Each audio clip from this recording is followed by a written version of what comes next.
Hello students. Magnetism के 13 part में हमने देखा था कि इलेक्ट्रॉन अगर न्यूक्लियस के आसपास रिवॉल्व हो रहा है तो उसके magnetic moment, gyromagnetic ratio, Bohr magneton, ठीक है। ये टॉपिक हमने 13 पार्ट में कवर किए थे। अब देखने जा रहे हैं हम लोग गैल्वेनोमीटर का वर्किंग, उसका प्रिंसिपल और उसका कंस्ट्रक्शन। ये तीन बातें हम यहाँ पे देखेंगे। तो गैल्वेनोमीटर है क्या? तो भाई गैल्वेनोमीटर एक ऐसी चीज है जिससे हम करंट को डिटेक्ट कर सकते हैं और गैल्वेनोमीटर को एज अ वोल्टमीटर हम कन्वर्ट करके वोल्टेज मेजर करने के लिए भी यूज कर सकते हैं, ठीक है। तो बात करते हैं कि construction, principle and working of galvanometer. पहली बात की गैल्वेनोमीटर हमें दिखेगा कैसे? तो गैल्वेनोमीटर के कंस्ट्रक्शन में ऐसा होगा, एक होगा हमारा नॉर्थ पोल, दूसरा होगा हमारा साउथ पोल, जो हमें एक्सटर्नल मैग्नेटिक फील्ड प्रोड्यूस करके देगा, ठीक है। एक होगा नॉर्थ पोल, दूसरा होगा साउथ पोल, जो हमें क्या देगा? एक्सटर्नल मैग्नेटिक फील्ड प्रोड्यूस करके देगा।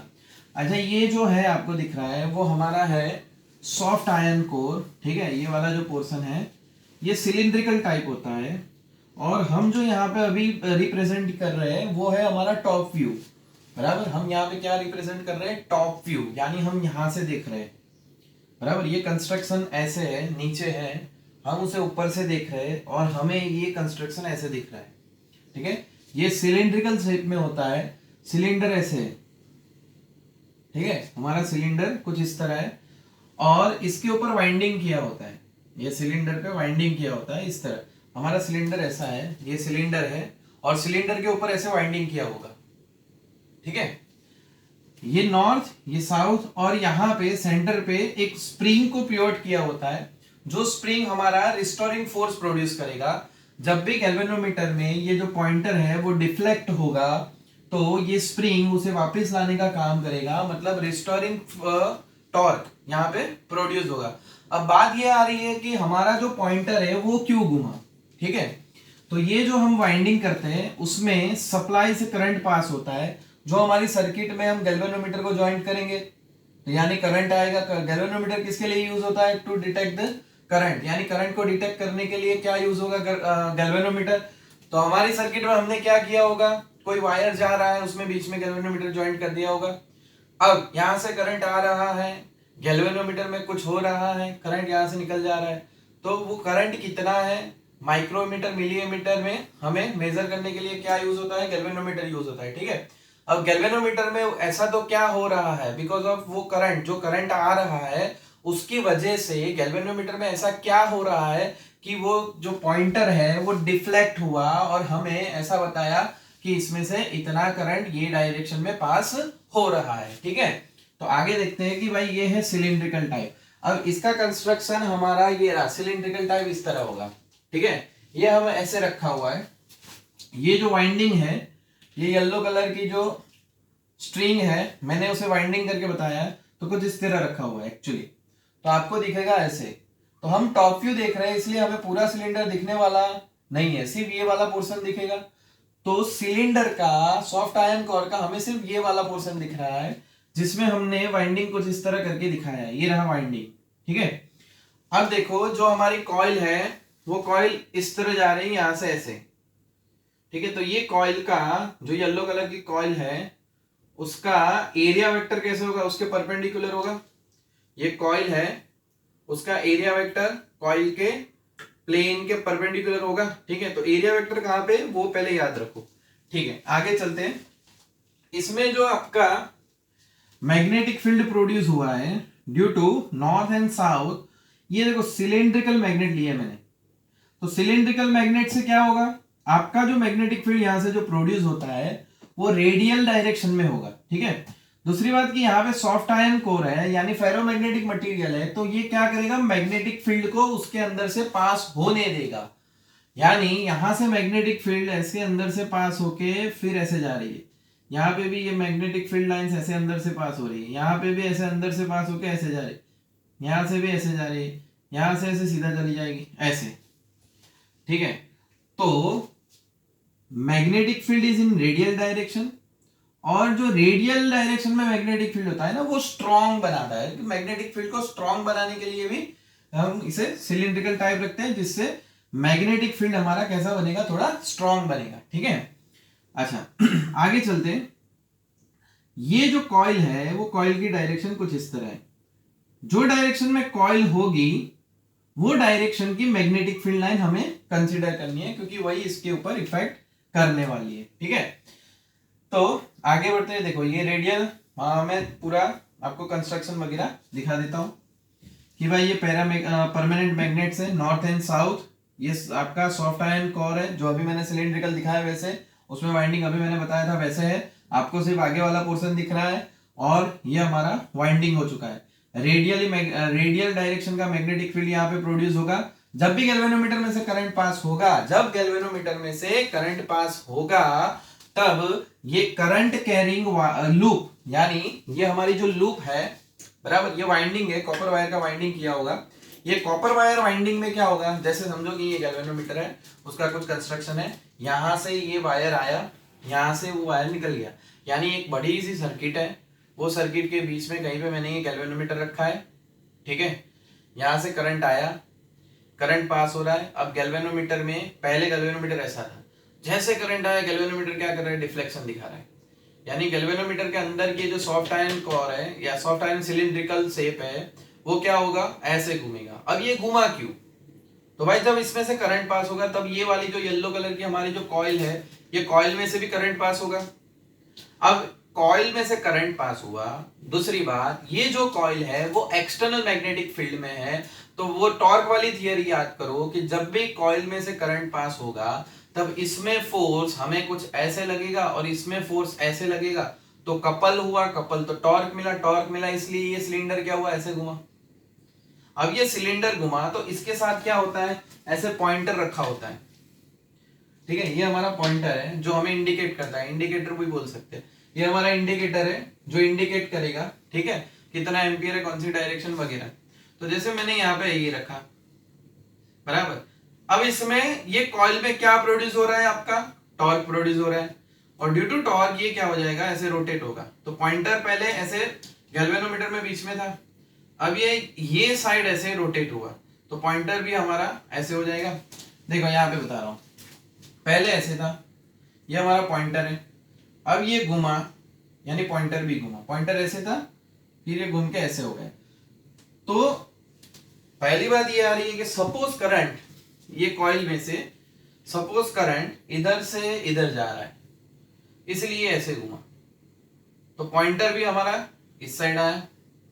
ठीक है, सपोज करंट यहां से यहां पे जा रहा है, तो ये इस साइड घूमेगा, बराबर। तो पॉइंटर यहां पे नहीं, यहां पे टर्न होगा ऐसे, क्योंकि हमारा सिलेंडर को टॉर्क अपोजिट डायरेक्शन में लगेगा, क्योंकि हमारे करंट की डायरेक्शन चेंज हो गई।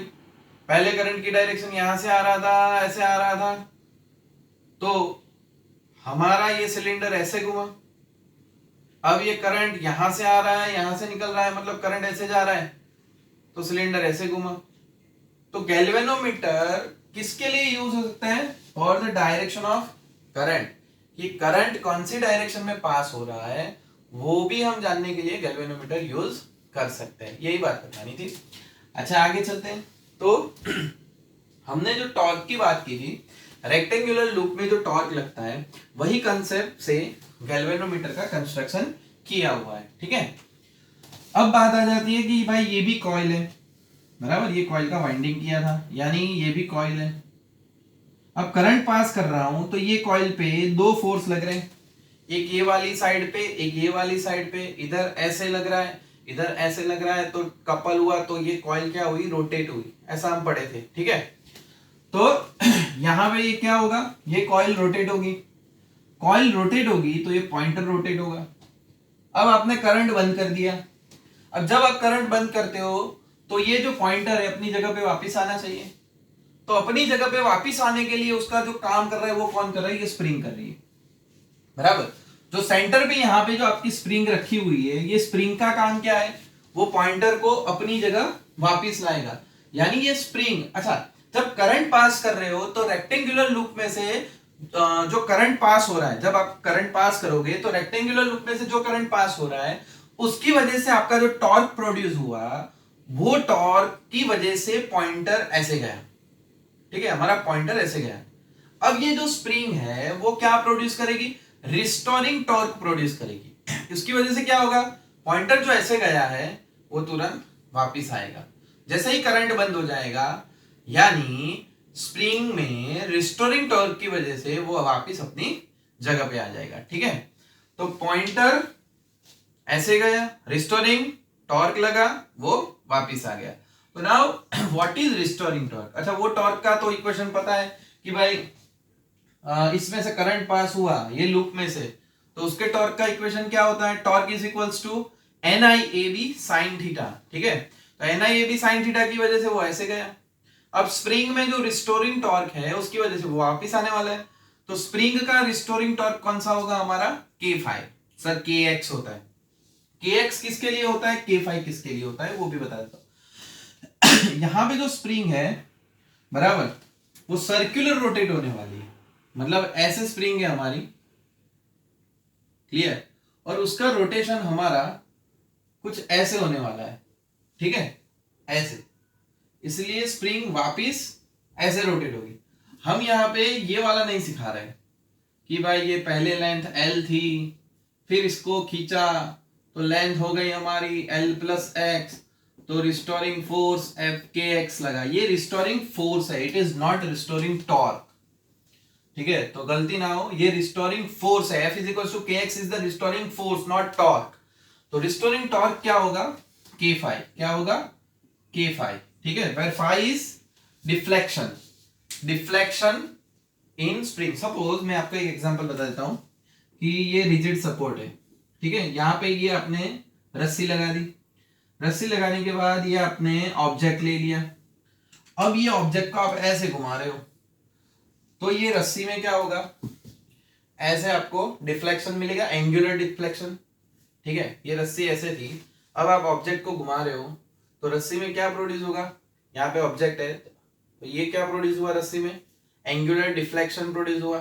ठीक है, तो उसकी बात की है यहाँ पे रिस्टोरिंग टॉर्क, एंगुलर टॉर्क आपको देखना है। ठीक है, तो tau is equal to K5, K is called spring constant, K is called spring constant and phi is called angular displacement. क्या बोलेंगे, एंगुलर डिस्प्लेसमेंट या angular deflection, sorry angular deflection बोलेंगे। ठीक है, आगे चलते हैं, वो सारी बातें अभी आगे आने वाली है, मैं सिर्फ इंट्रोडक्शन जैसा दे रहा हूँ बराबर।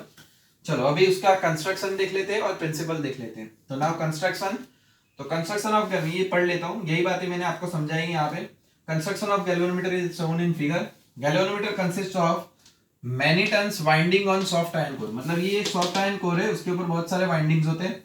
This soft iron core makes the magnetic field radially direction. Soft iron क्या करेगा, जो आपका मैग्नेटिक फील्ड ऐसा जा रहा है उसको रेडियल बना देगा, क्योंकि वो फेरोमैग्नेटिक मटेरियल्स होता है। आगे area vector of the coil and the magnetic field is always 90 with each other. अच्छा ये बात समझो अभी, तो भाई जैसे यहाँ पे ये अपना सॉफ्ट आयरन कोर हो गया। ठीक है, यहाँ पे ये वाइंडिंग वाला पोर्शन है। ठीक है, और यहाँ से हमारा ये N है और ये वाला हमारा S है। ठीक है, अब यहाँ पे जो वाइंडिंग है उसके रिलेटेड हमारा जो मैग्नेटिक फील्ड लाइंस होगी ना, उसे हमें कंसीडर करनी है बराबर। देखो अभी मैग्नेटिक फील्ड लाइंस क्या होती है, रेडियली डायरेक्शन में होती है। मैं सिर्फ 3 लाइन लेके आपको समझाऊंगा। ठीक है, अब समझो कि पहले हमारी जो कॉइल थी वो कुछ इस तरह थी, क्योंकि तब सिलेंडर हमारा इक्विलिब्रियम कंडीशन में था, तब उस पर कोई टॉर्क नहीं लग रहा है, और हमारा external magnetic field north to south ऐसे है। ठीक है, नॉर्थ टू साउथ हमारा एक्सटर्नल मैग्नेटिक फील्ड इस तरह है। यहाँ पे ऐसे आएगा मैग्नेटिक फील्ड, ऐसे यहाँ पे ऐसे आएगा मैग्नेटिक फील्ड। बस 2-3 लाइंस के ही हम समझेंगे। अब यहाँ पे देखो ये मैग्नेटिक फील्ड लाइन की डायरेक्शन कुछ इस तरह है। जैसे ही करंट पास होगा ये मैग्नेटिक फील्ड बी का डायरेक्शन इस साइड है। ठीक है, बी का डायरेक्शन इस साइड है और एरिया वेक्टर का डायरेक्शन ये आएगा आपका। अब बोले सर ये कैसे हुआ, मैग्नेटिक फील्ड का डायरेक्शन आप ये बोले, ठीक है, तो एरिया वेक्टर का डायरेक्शन ऐसे कैसे बना। तो देखो सीधा बता देता हूं कि भाई ये डब्बा ऐसे है हमारा, ये हमारा वाइंडिंग है। ठीक है, ये हमारा वाइंडिंग, इसका एरिया वेक्टर ऐसे होगा। ओके, तो वही एरिया वेक्टर मैंने यहाँ पे लिखा हुआ है, एरिया वेक्टर ऐसे, मैग्नेटिक फील्ड ऐसे। तो बी और ए के बीच का एंगल क्या हो जाएगा, तो बी और ए के बीच का एंगल क्या हो रहा है हमारा 90, ठीक है। तो यहाँ पे लिखा है area vector of coil in the magnetic field is always 90 with each other, तो दोनों एक दूसरे के 90 के एंगल पे रहने वाले हैं, ठीक है। अब कि भाई ये टर्न हो चुका है, ऑलवेज बोला है, ओ ऑलवेज, ठीक है सर। अगर वो टर्न हो गए तो अच्छा, वो उसको टर्न करवाते, समझो कि ये टर्न हो गए और कॉइल हमारी ये पोजीशन डिटेक्ट करती है। तो जब ये कॉइल ये पोजीशन पे होगी तब कॉइल का एरिया वेक्टर उसके साथ रोटेट होकर ऐसे आया होगा, तब मैग्नेटिक फील्ड हमारा ये वाला ले लेंगे, तो मैग्नेटिक फील्ड ऐसे आ गया बराबर। तो दोनों का एंगल कितना 90, समझो यहाँ पे 90 नहीं है, साइन 30 ले लो, साइन 30 हाफ हो जाएगा, टॉर्क हाफ हो जाएगा, तो टॉर्क कांस्टेंट नहीं रहेगा, यानी गैल्वेनोमीटर हर एक टाइम पे अलग अलग हमारा डिसीजन दिखा रहा है बराबर। हमें टॉर्क कांस्टेंट चाहिए, तो उसलिए क्या किया हमने, सिलिंड्रिकल ये आयन कोर ले लिया। सिलिंड्रिकल आयन कोर क्या करेगा, रेडियल डायरेक्शन में मैग्नेटिक फील्ड रखेगा, और रेडियल डायरेक्शन में मैग्नेटिक फील्ड रखेगा तो यानी जब भी कॉइल रोटेट होगी उसके साथ मैग्नेटिक फील्ड उसको उसी की डायरेक्शन का मिलके रहेगा। देखो जब कॉइल रोटेट हो गई, कॉइल ऐसे थी पहले, फिर रोटेट हुई तो उसकी डायरेक्शन का मैग्नेटिक फील्ड मिला। अगर हमारा मैग्नेटिक फील्ड रेडियल डायरेक्शन में नहीं होता तो क्या होता, ये मैग्नेटिक फील्ड कुछ ये डायरेक्शन में हो जाता, एरिया वेक्टर हमारा ये डायरेक्शन में हो जाता, तो कुछ एंगल मिलता, टॉर्क कम हो जाता। समझ में आया। तो क्या किया हमने, रेडियल डायरेक्शन में मैग्नेटिक फील्ड को रखने के लिए हमने ये सॉफ्ट आयन कोर लिया, जो soft iron core is the ferromagnetic material, और वो क्या करता है, रेडियल डायरेक्शन में हमें मैग्नेटिक फील्ड बना के देता है, ठीक है।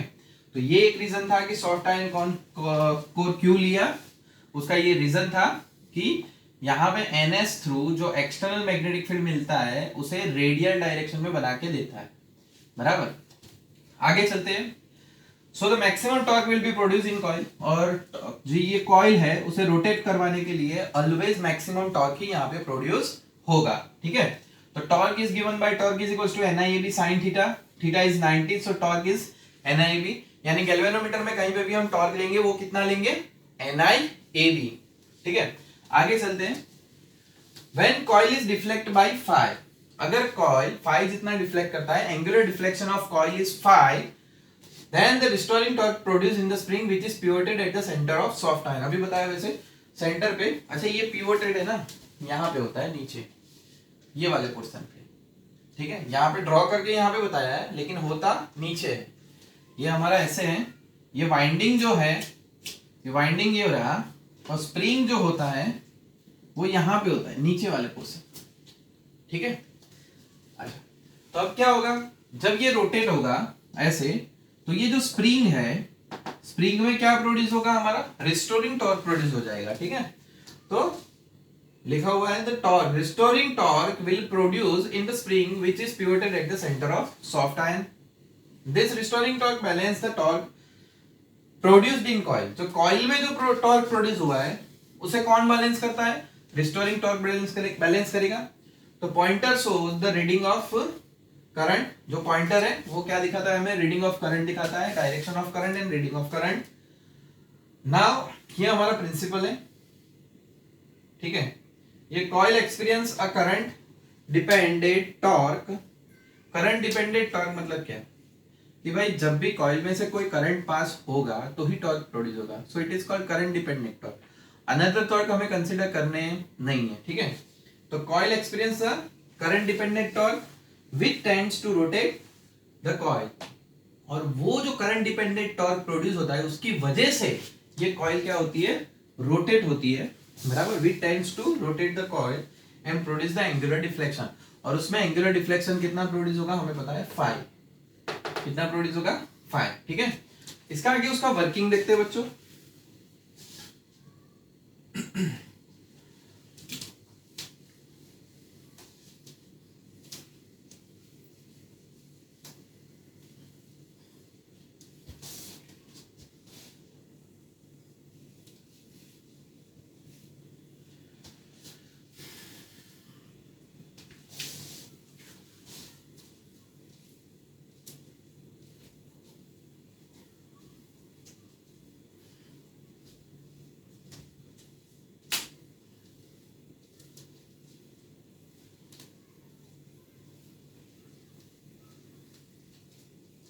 चलो now working of galvanometer, working, तो भाई when current passing through, when current passing through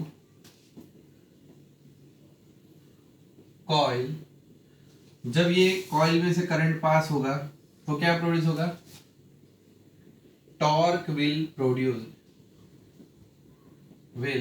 produced in it, and the torque is given by NIAB, right? This torque is maximum torque because sin 90 is equals to 1, तो वो torque हमारा क्या है, maximum torque है, तो torque is equals to क्या आएगा हमारा, NIAB, बराबर। During this restoring torque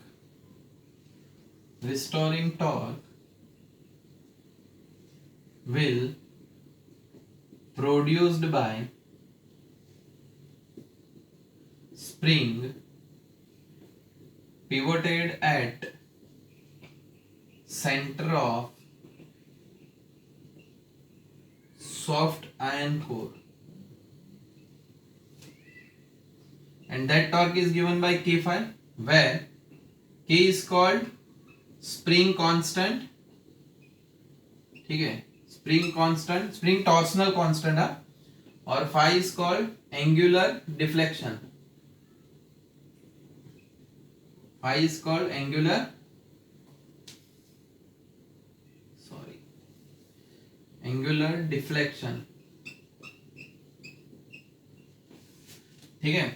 phi को क्या बोलेंगे, एंगुलर डिफ्लेक्शन, एंड के को क्या बोलेंगे, स्प्रिंग कांस्टेंट, ये टॉर्क मैक्सिमम। तो फॉर स्टेडी स्टेट या फॉर इक्विलिब्रियम कंडीशन, चलो इक्विलिब्रियम कंडीशन में क्या होगा, ये जो टॉर्क आपका प्रोड्यूस हुआ है कॉइल में, वो टॉर्क और ये स्प्रिंग वाला टॉर्क दोनों क्या हो गए हमारे, इक्वल हो गए, तो हमारा आ गया NIAB is equals to K phi, so that deflection is equals to NIAB divided by K, ठीक है, so that phi is equals to NAB by K into I, so phi is proportional to I, this is the working of galvanometer. तो इसका मतलब देखो n, एक बार galvanometer का construction हो जाता है, फिर नंबर ऑफ टर्न्स हमारे कैसे रहेंगे, कांस्टेंट रहेंगे, area of coil is constant, magnetic field, external magnetic field is given and that is constant, के स्प्रिंग एक बार लगा दी, फिर वो कुछ चेंज होने वाला नहीं है, सो के is constant, the variable is only current, current is variable, तो करंट को वेरी करोगे, डिफ्लेक्शन वेरी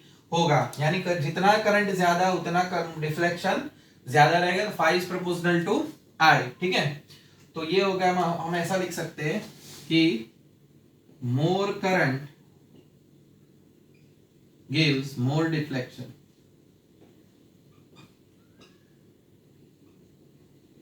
ज्यादा करंट होगा तो ज्यादा डिफ्लेक्शन होगा, देखो थोड़ा सा करंट पास हुआ थोड़ा रिफ्लेक्ट हुआ, ज्यादा करंट पास हुआ ज्यादा डिफ्लेक्ट हुआ, तो रीडिंग ज्यादा आएगा, ठीक है। तो उसी तरह ये गैल्वेनोमीटर हमारा काम करता है।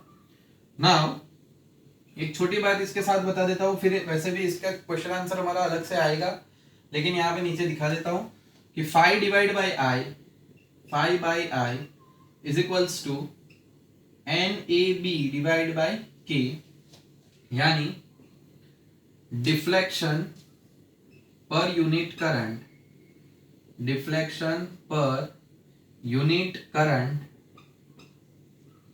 इज कॉल्ड डिफ्लेक्शन, यानी फाई पर यूनिट करंट यानी आई, तो deflection per unit current is called current sensitivity, current sensitivity, ठीक है, उसे हम क्या बोलेंगे, current sensitivity. Phi by I is called current sensitivity, यानी deflection per unit current is called the current sensitivity. NAB by K, NAB by K उसका equation है, सम आ सकता है बराबर, अपने स्टेट बोर्ड की एग्जाम, जो एंट्रेंस एग्जाम आती है स्टेट बोर्ड की, उसके लिए ये IMP इक्वेशन आप बता सकते हो, ठीक है। तो आगे वाला था जो पोर्शन बोर्ड मैंने रब किया है उसे पॉज करके लिख देना, उसके बाद वर्किंग उसके साथ कंटिन्यू में पॉज करके लिख दो। Thank you.